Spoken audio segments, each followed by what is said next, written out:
Buenos días, tardes o noches, de acuerdo con la hora que nos estén escuchando. El día de hoy tenemos un tema muy interesante, un tema de esos que nos gusta profundizar, un tema en los que Jesús Garnica, nuestro compañero, es experto en esos temas. Es un tema, lo que son difíciles de tratar, que son los temas éticos. Déjenme darles una visión que tengo, la última visión que tuve para que vean por qué estoy tan frustrado con los temas éticos.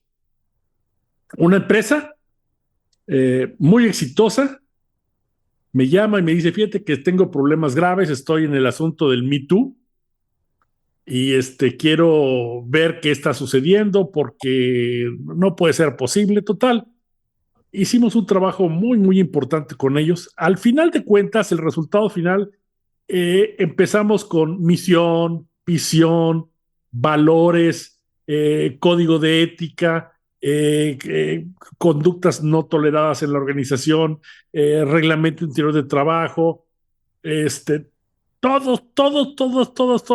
las herramientas que te pudieras imaginar. Todo quedó perfecto. Hace un par de meses me vuelven a llamar y me dicen, oye, ¿qué crees? Pues tenemos un problema nuevamente similar. Le digo, no puede ser. ¿Y qué pasó? Todo lo que tenías. No, pues la verdad es que nunca se aplicó nada. Y entonces hace un rato que estaba yo hablando con José Antonio Heredia, nuestro invitado del día de hoy, concluíamos y me decía, es que ¿sabes qué? Las escaleras se barren de arriba para abajo. Y si no está comprometida a fondo la alta dirección, nada funciona. Entonces, ese es mi primer approach. Jesús, ¿qué nos puedes comentar? Sí, hola, bienvenido, Antonio Heredia, mucho gusto. Pues ciertamente es un tema muy apasionante por un lado y muy complicado para aplicar en otro. Y desde la experiencia laboral, uno ve, y esto también lo sabe Antonio, porque tú eres un experto en la parte de selección, cuando vas a contratar a un alto ejecutivo, alguna persona responsable o titular de un área. Generalmente, más del 80-90% se fija el currículum o el requisito de la parte técnica, en la parte operativa, en la parte de experiencia comercial o financiera, o depende del ramo al que se vaya a dedicar. Y tampoco vemos en las universidades la materia blanda, como le llaman, que tiene que ver con la relación con las personas, que tiene que ver con estilos de liderazgo, que tiene que ver con cumplimiento a las normas y código de ética, pero no por la firma de un compromiso contractual, sino por la convicción de un desempeño auténtico de parte de quien ejerce la autoridad. Entonces se convierte en un tema complicado y ahora lo vemos hasta en el terreno de la familia, lo complicado que es también educar y dirigir y relacionarse con los hijos y con las parejas y con todo lo que está pasando. Así que Mira, hace como 30 o 35 años, aprovechando que te quedaste congelado, Jesús, hace como 30 o 35 años, en una empresa que yo trabajaba, ya no existe esa empresa, ahora se llama, era Abraham Boveri, si se dice el chisme se dice completo, era Abraham Boveri mexicana, ahora es ASEA Abraham Boveri. Hace 30 o 35 años, yo era gerente de recursos humanos en esa empresa y tuve un problema de acoso sexual grave. Una secretaria me acusaba al contralor y me daba pruebas y todo el asunto. Entonces yo, muy joven, tendría veintitantos años, mis primeras experiencias en el puesto de esa importancia, fui a hablar con mi jefe, un suizo, que era el director de Administración y Finanzas. Y me dice, a ver, Alfredo, muy bien. Me dice, ok, ¿cuánto me cuesta contratar una secretaria? Y dime cuánto me cuesta contratar un contralor. ¿Sabes qué? Habla con la secretaria, si quieres y si es su deseo, despídela, dale el 100% de su liquidación y jálale las orejas al contralor.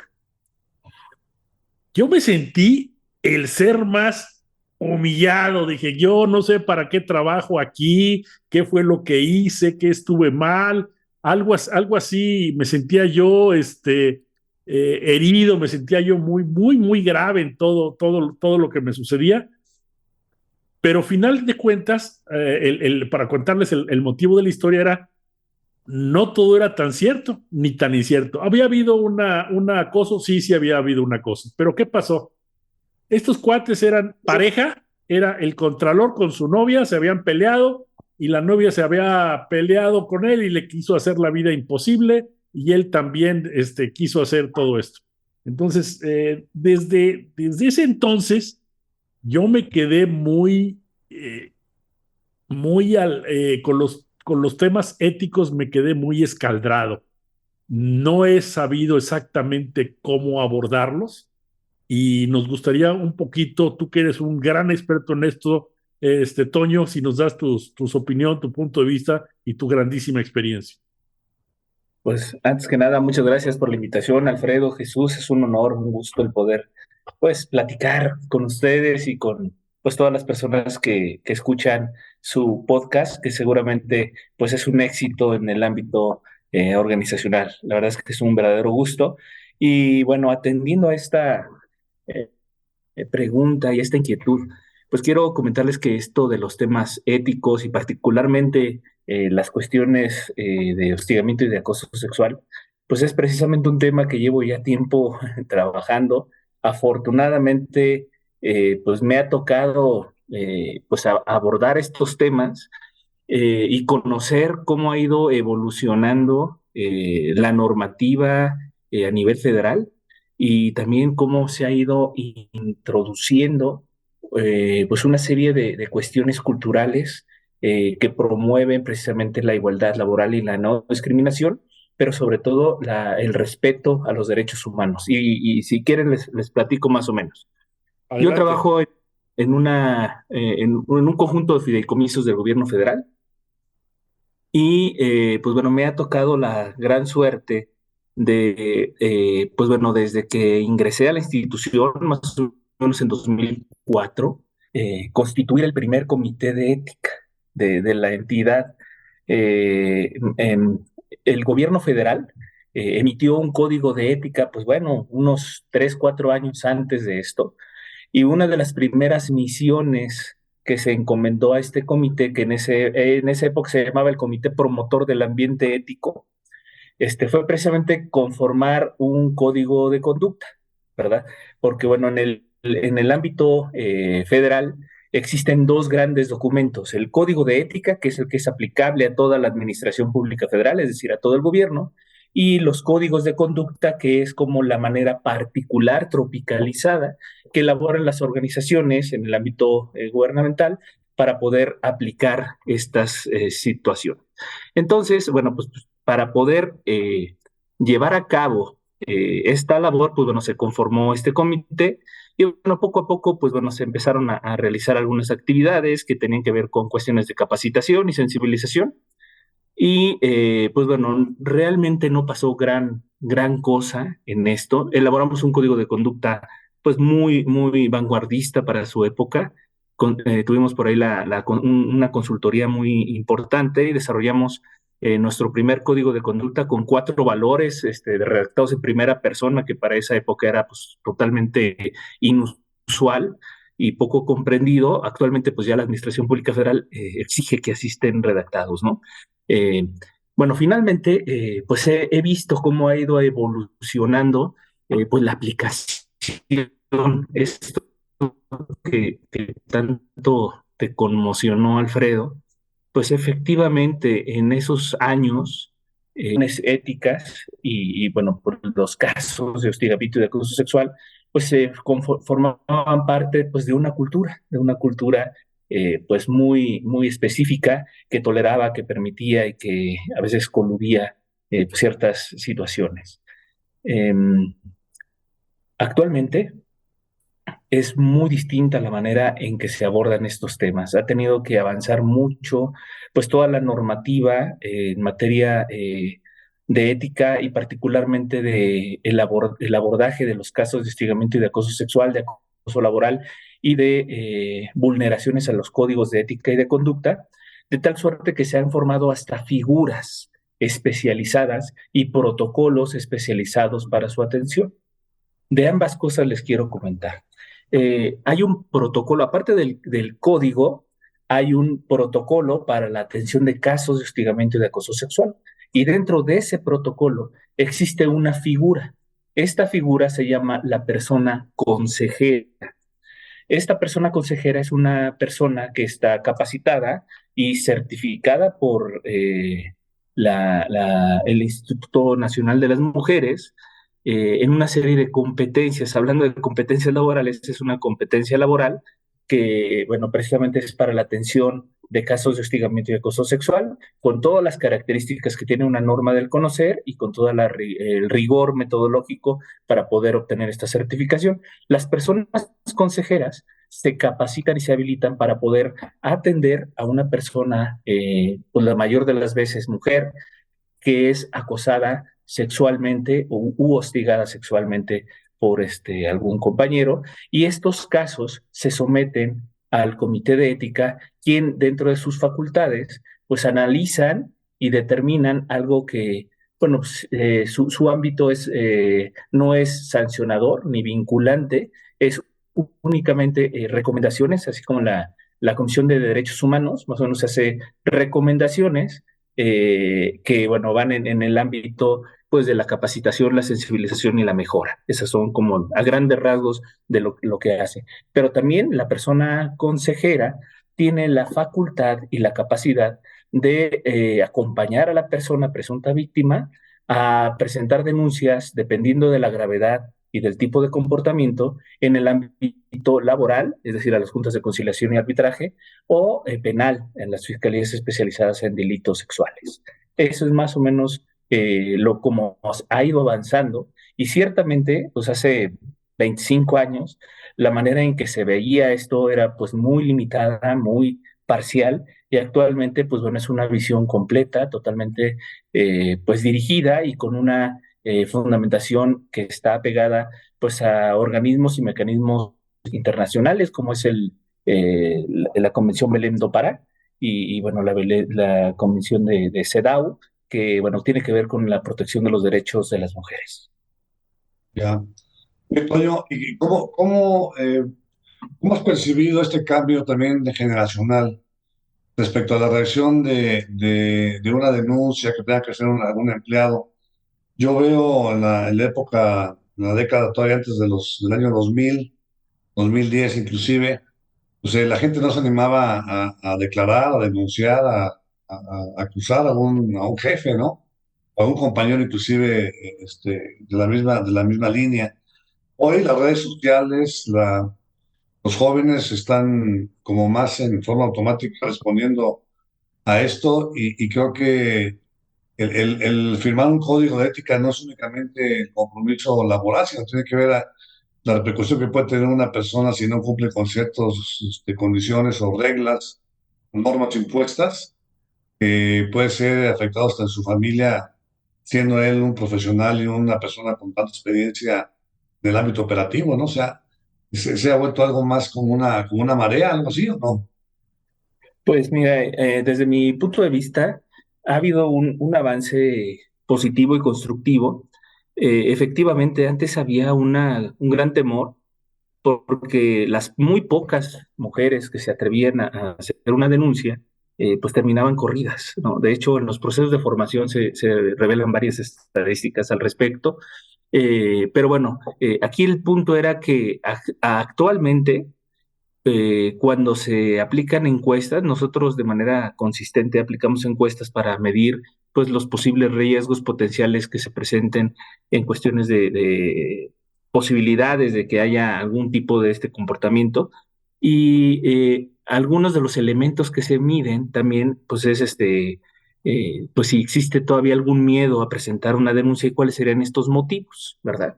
Los motivos más frecuentes es precisamente miedo a las represalias. Pareciera ser que este es como el principal temor que cualquier persona que quiere presentar una denuncia, no solamente por hostigamiento y acoso sexual, sino en general por alguna vulneración al código de ética o de conducta, pues se enfrenta. ¿Por qué? Porque saben que pues todavía hay una cierta reminiscencia de esta cultura pues autoritaria que castra de manera definitiva cualquier intento, cualquier posibilidad de que una persona disienta de la autoridad incuestionable, ¿no? Entonces, cuando se enfrentan a una cultura que tiene estas características, pues bueno, la gente, pues bueno, le da mucho miedo presentar una denuncia. Les voy a comentar también algo bien interesante en este sentido. Hacíamos reportes nosotros, estadísticos, pues durante varios años, cuando hicimos este código y teníamos que hacer una serie de reportes a diferentes instancias, ¿no? De cuántos casos se presentaron, de qué tipo, qué conductas se vulneraron, etcétera, ¿no? Y curiosamente, pues bueno, antes, pues las conductas relacionadas con hostigamiento y acoso sexual, pues jamás aparecían, ¿verdad? Había, pues, algunas otras, ¿no?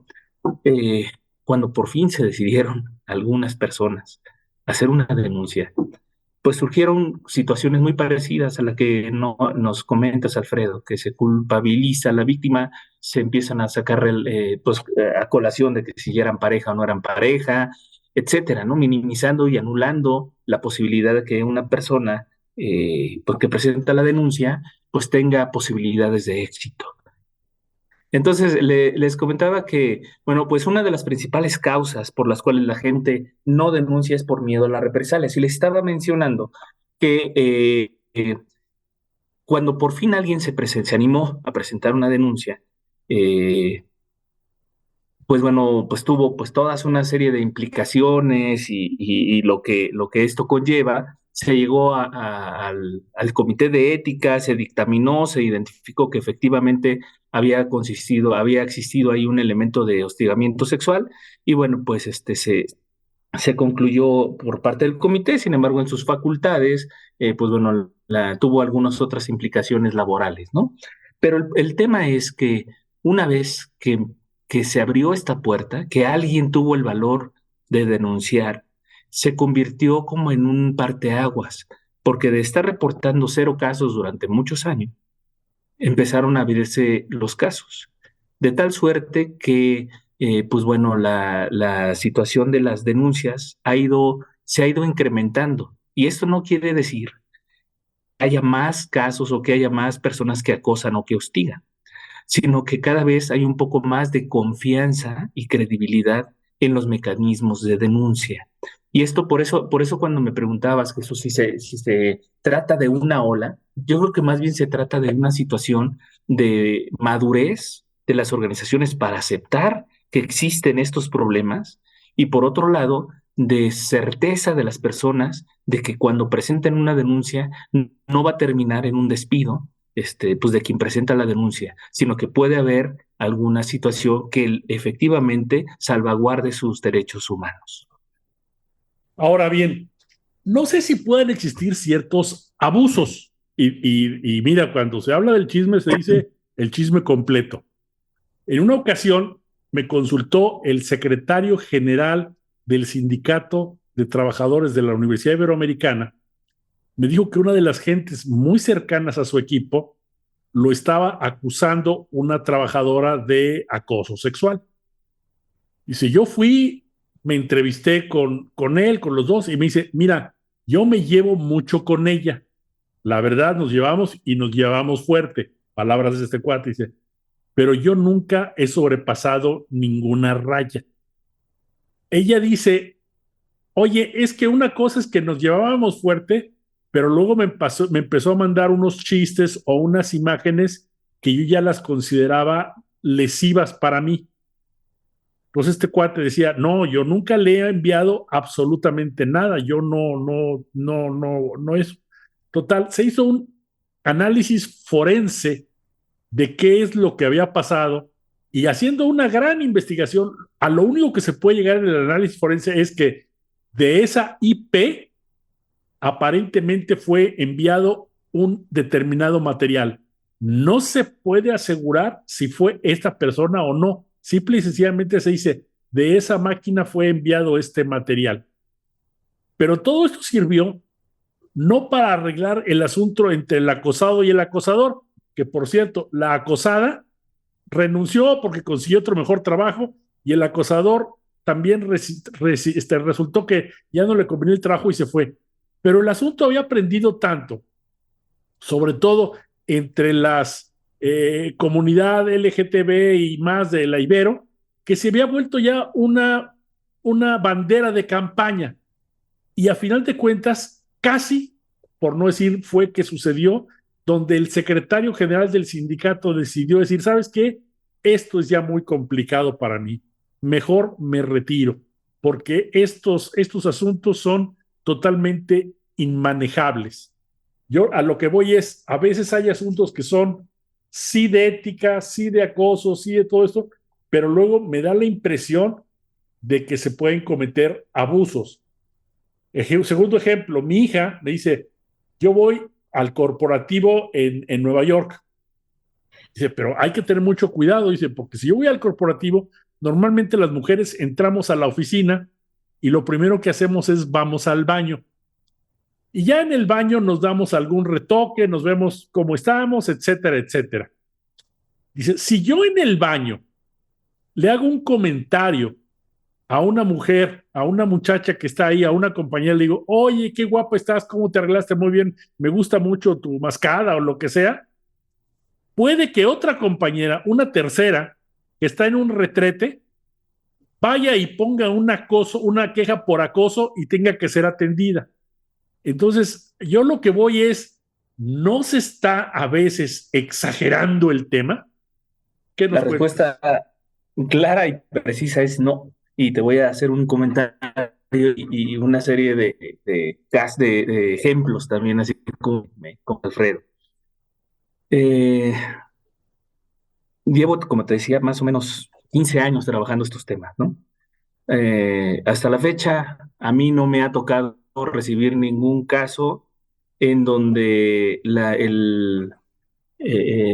presunta víctima sea un hombre, este, acosado por una mujer, que es como lo que normalmente se argumenta. Normal, cuando nosotros damos temas, damos capacitación en estos temas, siempre sale este cuestionamiento, ¿no? De es injusto para los hombres y que se les desprestigie, que una carrera se viene abajo. Muchos de estos argumentos surgen. En estos 15 años he tenido la posibilidad de revisar muchos casos, no solamente de mi institución, que en mi institución afortunadamente no han sido muchos, pero sí los hemos atendido puntualmente. Me ha tocado conocer de la Administración Pública Federal, del sector hacendario, que es al cual pertenece la institución donde yo trabajo, porque formo parte de la Unidad de Igualdad de Género de la Secretaría de Hacienda como enlace y el InMujeres junto con pues bueno, el área responsable pues del diseño de estos cursos y de de estas competencias tuvieron pues más bien me hicieron la invitación para formar parte del consejo de expertos que revisaron la competencia. Y entre ellos, pues bueno, estuvimos revisando muchos casos y estuvimos escuchando a muchas instituciones. Menos del 2% de los casos que se presentan ante los comités de ética son con características como las que han mencionado, es decir, que un hombre es violentado. Eso quiere decir que sí existen, definitivamente existen, y también existen mujeres que tienen pues esta mala intención de dañar la imagen, pero es menos del 2%. ¿Qué significa esto? Que bueno, pues el otro 98% son reales, ¿no? Y de tal suerte que incluso el protocolo para la atención de estos casos no exige la existencia de pruebas para atenderlo. Y esto tiene una connotación que va hasta la sentencia de la Suprema Corte de Justicia relacionada con las muertes de Juárez, que es del campo algodonero, en donde se dio la primera sentencia de feminicidio. Y bueno, el término de feminicidio proviene de ahí, y bueno, precisamente todo esta situación que generó este caso, pues bueno, se aterriza ya en los protocolos y en la manera de atender para poder dar certeza y credibilidad al testimonio de la víctima. Y la respuesta va en este sentido porque, bueno, ustedes seguramente han escuchado cuando llegan al Ministerio Público y una mujer que dice haber sido violada o acosada o abusada sexualmente, pues la primera pregunta que le hace el Ministerio Público es, ¿y usted iba sola? ¿Y cómo iba vestida? ¿Verdad? ¿Y por qué iba sola? ¿Y estaba tomada? ¿Y por qué salió así? Como si esos fueran elementos que permiten y que avalan que un violador pueda agredir a una presunta víctima.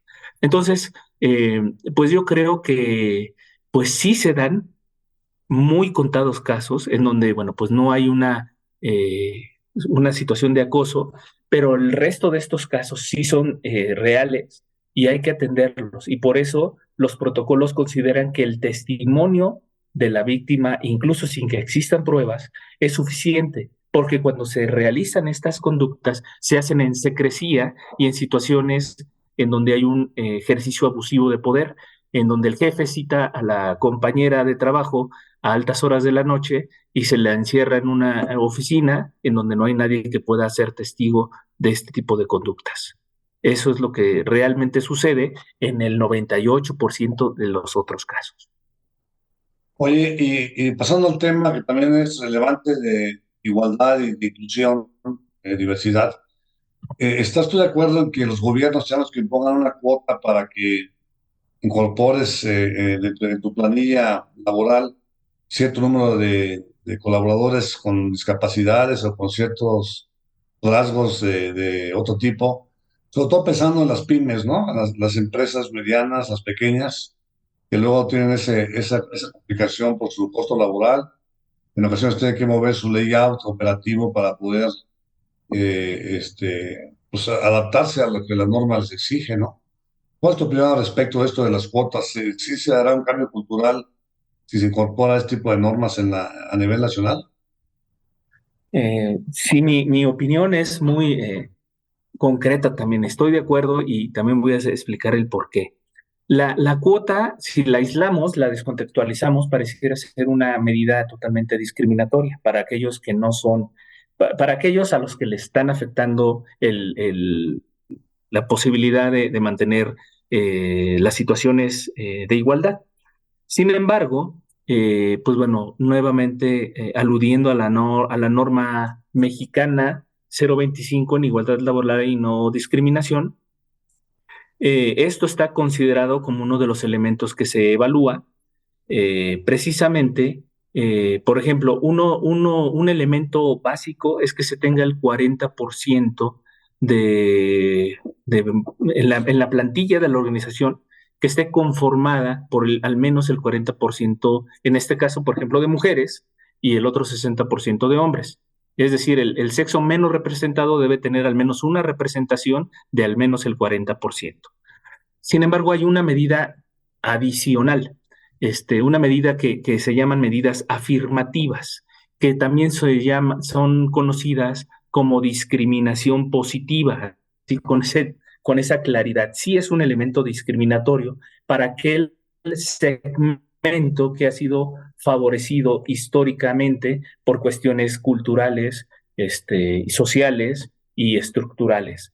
Entonces, en ese sentido, yo comentaba hace rato con Alfredo que nuestra organización hice un análisis, pues desde que se conformó hace casi 70 años. Estaba conformado por una plantilla en donde más del 80% eran varones, ingenieros, agrónomos, y bueno, pues así era como estaba conformada la plantilla. A lo largo de los años, actualmente estamos ya cerca del 45% de participación en la plantilla organizacional.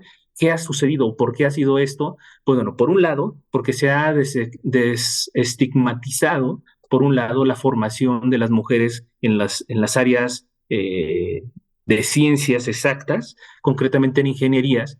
Antes, universidades como Chapingo, Narro o cualquier otra que formaba agrónomos, formaba principalmente varones. Poco a poco han ido incorporando, obviamente, que mujeres. Lo mismo ha sucedido prácticamente en todas las universidades del país, de tal suerte que ahorita cualquier universidad podría brindar pues a las organizaciones materia suficiente como para poder incorporar también mujeres en esto. Han pasado pues 60 años en la organización para que se dé este cambio de un 80% a un 43, 44% que tenemos ahorita, ¿no? Si dejamos que las cosas caminen al paso que la historia ha marcado, necesitaríamos pues, otros 40 o 50 años más. Yo hice el cálculo muy preciso con los datos que tengo y nos tardaríamos 15 años más para llegar a una paridad. Por eso es que las medidas afirmativas tienen la finalidad de acelerar este cambio de tal manera que podamos contar con situaciones igualitarias en el corto plazo. Esa es la finalidad pues, de estas medidas afirmativas, que una de ellas son las cuotas de género. En las organizaciones no se piden cuotas de género, la norma no pide cuotas de género, la norma pide una participación del 40-60 y la otra parte que pide es una participación en puestos de mando de también al menos el 40% de mujeres en puestos de toma de decisión.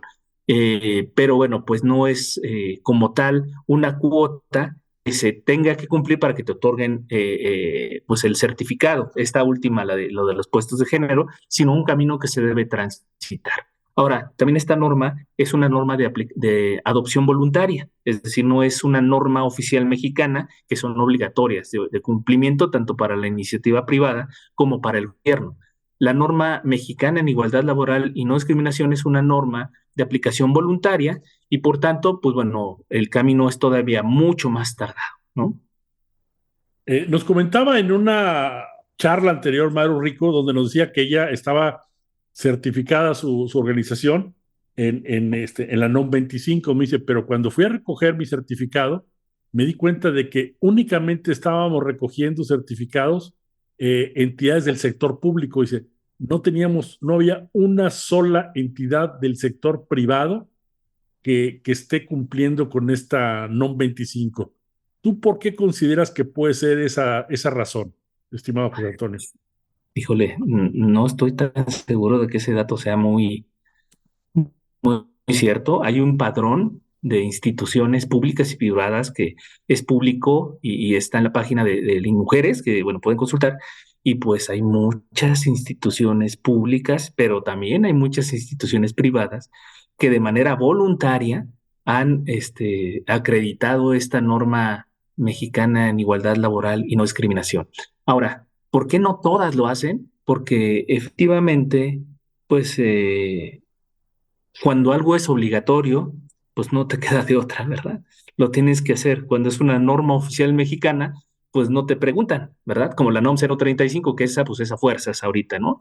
Pero la NOM 0, la norma mexicana 025, al ser voluntaria, pues solamente aquellas instituciones públicas o privadas que tienen interés en mejorar sus procesos, estén alineados a esta visión de igualdad, pues bueno, es por eso que lo adoptan.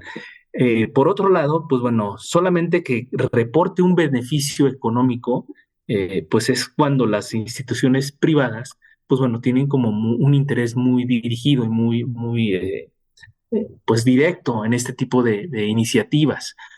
Les quiero compartir, por ejemplo, pues, bueno, la institución donde yo trabajo se dedica al otorgamiento de crédito y bueno, pues también tiene el manejo de recursos de diferentes bancos nacionales, internacionales y agencias mundiales. Entonces, muchas de estas agencias mundiales, que son públicas, pero también muchas son privadas, exigen, por ejemplo, que las instituciones que van a otorgar créditos reúnan una serie de requisitos como estos de igualdad laboral y no discriminación. Entonces, por ejemplo, muchos bancos privados a nivel mundial llevan este tipo de cosas, ¿no? Y otras instituciones privadas, por poner un ejemplo, PepsiCo es vanguardista en este sentido de igualdad laboral y no discriminación, y así como esas, pues puedo enumerar muchísimas otras que sí están alineadas con y que, bueno, pues lo reportan como un plus en donde pues están dirigiendo sus esfuerzos hacia un mundo más igualitario. Y Antonio, hablabas de la norma 35, que también yo aquí tengo una inquietud, si no va a ser un arma de dos filos, como dicen. Se habla mucho que para el año 25, dentro de 2 años, la principal causa de ausentismo va a ser este daño psicosocial, ¿no? De alguna forma, que la persona diga, tuve una discriminación, tuve un acoso de mi jefe, no me siento cómodo en el área, hoy no puedo trabajar, estoy nervioso, estoy desconcentrado, prefiero faltar. Y aducir a esa causa, pues ya me permite no tener una falta justificada. Pasará lo mismo con la norma 25 para aquellos que adoptan este caminar, esta vocación, aunque sea voluntaria, de que eso suceda, que los trabajadores digan, bueno, no será un pretexto, pero puedo usar esta causa para que no se me castigue, no se me sancione. O crees que combinando ambas normas, aunque una sea oficial y la otra no, debiéramos modificar nuestros reglamentos internos, además de los códigos y toda la normativa interna de las empresas? Este, Muy interesante lo que preguntas, Jesús. Fíjate que a mí me parece que son complementarias de una manera muy virtuosa ambas normas. Y te voy a comentar por qué. También nosotros tenemos, bueno, pues el ejercicio obligatorio de estar evaluando la norma oficial mexicana 035 de riesgo psicosocial. Y hay, como seguramente ustedes saben, un factor que tiene que ver con acontecimientos traumáticos severos. Allí es cuando la institución o la organización tiene la obligación de ofrecer, pues bueno, canalización o en su caso atención médica o psicológica a aquellas personas que están identificadas como tal. Entonces, pues bueno, no es una situación espontánea en donde el empleado o la empleada diga, ¿sabes qué? Pues es que yo me siento mal porque fui discriminado y entonces voy a faltar. Pues tienes que haber sido primero diagnosticado como un ATS. Posteriormente, la institución tiene la obligación de hacer una evaluación más profunda, que en el caso, por ejemplo, de nosotros aplicamos una batería de pruebas muy profunda, que, bueno, pues para aquellos que son psicólogos lo van a conocer bien, es el MMPI, el test de Minnesota, de la Universidad de Minnesota, en donde, bueno, pues ahí identificamos, pues con mayor profundidad, además de entrevistar profundamente a las personas, de tal manera que podamos identificar realmente cuál es el problema que está padeciendo y canalizarlo en su caso a la acción médica o psicológica. Si se le da terapia, en el caso de nuestra institución, se canaliza psicoterapia. En el caso de la norma 025, también hay una medida de protección para las presuntas víctimas de hostigamiento y de acoso sexual, en donde este, se le da a la persona este beneficio de poder ser protegida durante los procesos en los cuales se está atendiendo su caso. Bueno, no es en la norma 025, perdón, es cuando se presenta un caso al comité de ética como parte del protocolo de atención de este tipo de casos. Se prevé esta figura de medida de protección y algunas veces una de estas medidas de protección es precisamente la canalización o la atención psicológica. ¿Con qué frecuencia, Toño, funciona o has visto que funcionan esos comités de ética? Porque te digo, yo puse uno y era maravilloso, pero fue nada más así como de medio fake. Pero sí tuve experiencias bien interesantes, por ejemplo, en Italia, en donde se utilizaba lo que le llamaban el teléfono verde le llamaban una green person, un ombud person, pero era Ujú. externo a la empresa porque decían, para que se pueda atender esto con total claridad y transparencia, tenemos que irnos por un tercero que no esté involucrado en la operación. Y entonces se recurría a ese famoso teléfono verde para poder hacer denuncias de cualquier tipo de asuntos éticos. Pero realmente el trabajo que tenían, hasta donde yo sé, el volumen era mínimo, mínimo, mínimo, mínimo, mínimo. Sí, mira, ahorita me gusta mucho lo que comentas, Alfredo, sobre el ombudsman o ombudsperson, porque en el modelo de equidad de género, es decir, el modelo previo, anterior a la norma 025, hacia finales de este modelo, por ahí del 2014, 2015, surgió esta inquietud del Instituto Nacional de las Mujeres precisamente de crear esta figura para poder atender casos pues dentro de los comités de ética.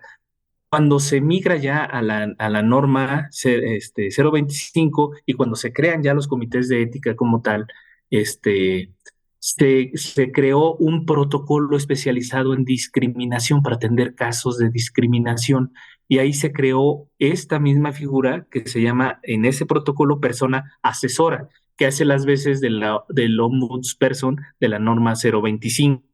Entonces, eso es como para atender. Los comités de ética tienen en ese sentido también casos por discriminación y también se tiene que certificar y acreditar una persona con esas características.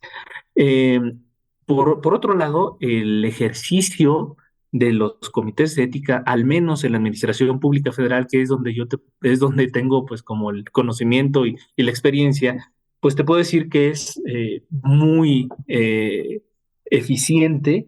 Se deben de tener al menos 4 sesiones anuales, más las extraordinarias que sean necesarias para la atención de casos. Te quiero decir que el comité de ética de nuestra institución sesiona no menos de 8 veces al año.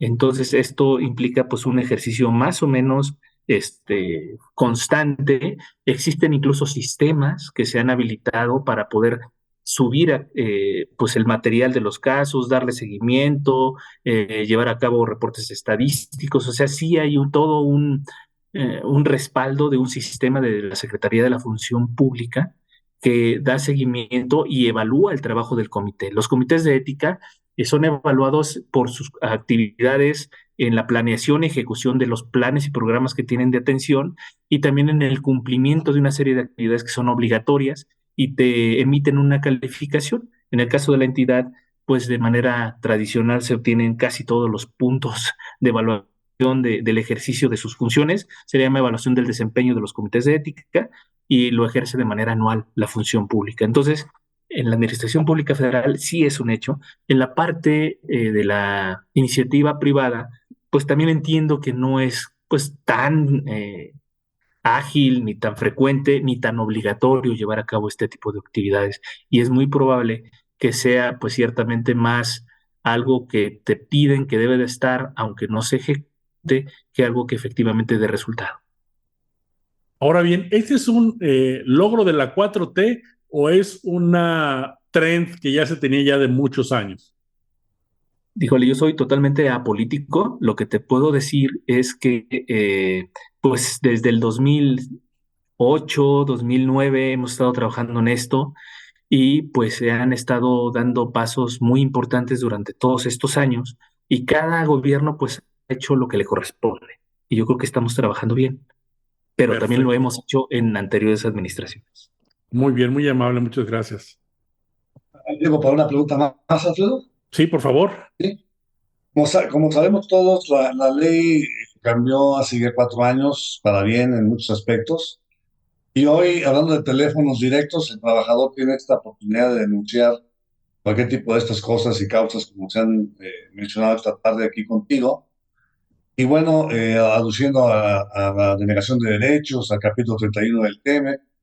Aquí yo tengo una preocupación con esto de la agilidad de los tribunales y del Poder Judicial, que ahora es el encargado de agilizar y resolver los temas laborales y las denuncias y las demandas. Precisamente con el asunto de la falta de probidad, que todo lo que aquí digamos de discriminación, hostigamiento, encaja en la falta de probidad como una causal para el patrón y para el trabajador también, ¿no? Entonces, la preparación del juez que decide está siendo cuestionada en el campo laboral. Ya no quiero referirme ahora en el campo de la psicología, o para también resolver casos de este tipo y que pueda tener un criterio, pues, digamos, al menos imparcial respecto a estos temas, ¿no?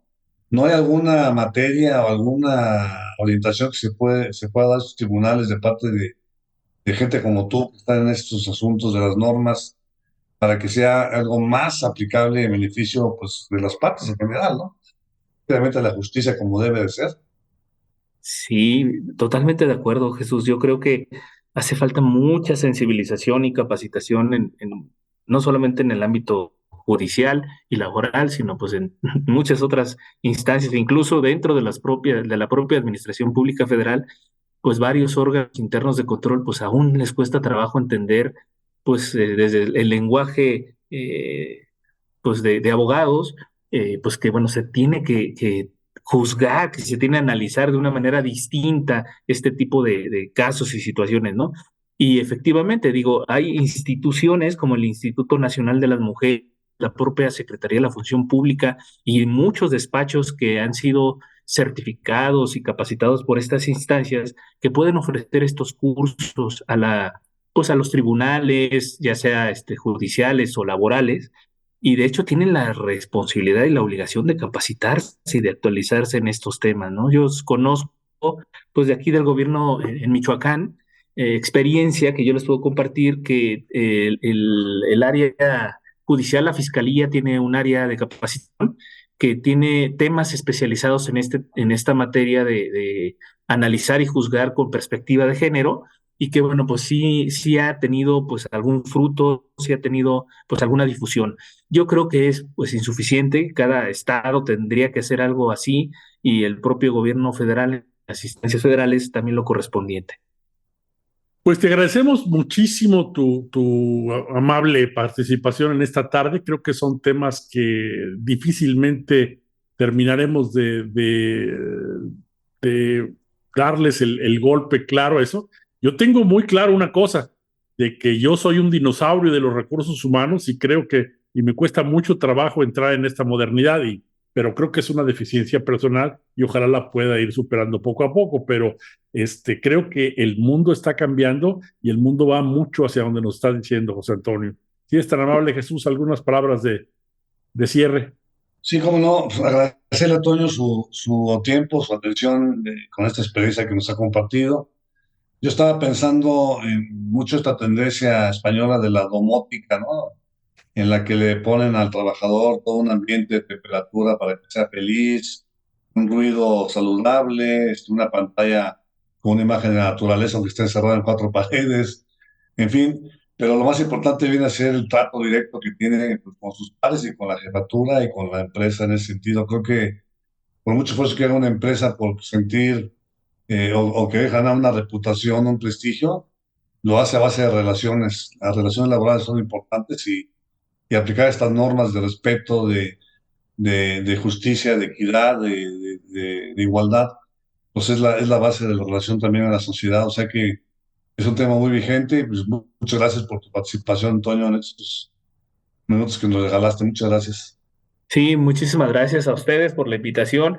Escuchándolos, pues bueno, yo tengo 30 años ya de egresado, tampoco soy tan nuevo en la materia. Y bueno, pues al ser psicólogo, psicoterapeuta y haber estudiado cuestiones de cambio, pues no me queda más que pues entrarle al cambio y ser promotor de estos cambios, ¿no? Entonces yo les agradezco muchísimo que me hayan invitado y ojalá pueda ser de beneficio esto que estamos compartiendo. Si a una persona le hace bien, pues yo creo que ya valió la pena. Muy amable. Le agradecemos mucho a nuestro público y les decimos muy buenos días, tardes o noches, de acuerdo a la hora que nos estén escuchando. Nos vemos la próxima semana. Muchas gracias a todos.